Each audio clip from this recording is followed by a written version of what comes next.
ترى لازم تفهمين الوضع من بدري، تراني طفران ما معايا هللة في جيبي. يعني حتى ما معك عربية تركبني فيها؟ واحد مثلي ما معاه حتى حق الخبز، شنو يشتري عربية يا زرعة؟ أنا مالي صلاح، تصرف. قد معايا تسلق بنفخوذي، ولا أقول لك بيع قميصك هناك، شيل القميص وبيعه. ها أبو علي، كيف أبيع قميصك يا بنت الحلال؟ أنا مالي دخل، أروح أتصرف، جيب عربية وتعالوا، لا تجي تلقاني بلا قميص.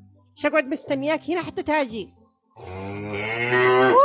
شطيح شطيح، امسكني. إنا لله وإنا إليه راجعون. ها كيف؟ تعال ساعدني بدل ما أنت واقف كذا، الله يقلع ذا الوجه، البقرة تدعسني. عزت خفيف من البقرة يا زرعة، من يخاف من البقرة؟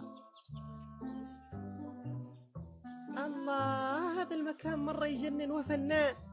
حق منه ذا المكان؟ لو تدرين حق منه ما تصدقين. تتذكرين لحية التاس اللي كنت تطقطقين عليه؟ هذا المكان حقه. وانا ما هو دراني، والله طلع مو سهلة لحية التاس.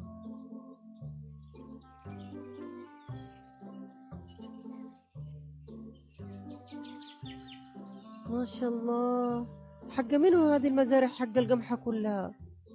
حق لحية التاس اللي مو عاجبك، وعيني هذاك القصر حقه، ترني هناك. ما شاء الله، هذا كله له. راحت عليك يا زرعة.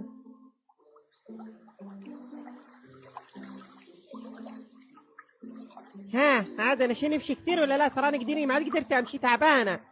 جاوب علي، رد. واو، صوتك هذا لو عاد اني اسمعك ترفع عنه علي لا اقطع لسانك من مكانه. انا زوجك، تفهمين ولا لا؟ ما انا خدم عندها ليك.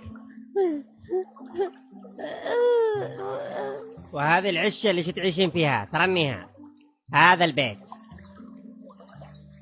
اقسم بالله ما يسكن هنا، حتى الحمار حق ابويا ما يسكن هنا. الحمار حق ابوك ما يسكن هنا، لكن انت ايش تسكنين هنا؟ ما معاك الا هذا البيت تسكنين فيه، لاني ما امتلك غيره. تفضلي، هيا تفضل ادخلي البيت، بيتك حياك الله. تفضلي برجلك اليمين. من زين البيت ادخل باليمين. ادخلي. ما هو ذا؟ افوه، ما هو ذي الريحه الجيفه. واو، فين الشغاله؟ شنو لا شغاله؟ عجيلك ما شغلت ولدتك دحين من القصر تاجي تنظف لك العشه، الله يقلع ذا الوجه. المهم اسمعي، اطبخي وانفخي وظبط لنا الغدا دحين الان. انا اطبخ؟ اقول برا بس انقلع. لا تطبخين، الجوع الا في بطنك يا سيدي. والله ما تلقين فرتوت خبزه في الغابه هذه كلها. وعدي بس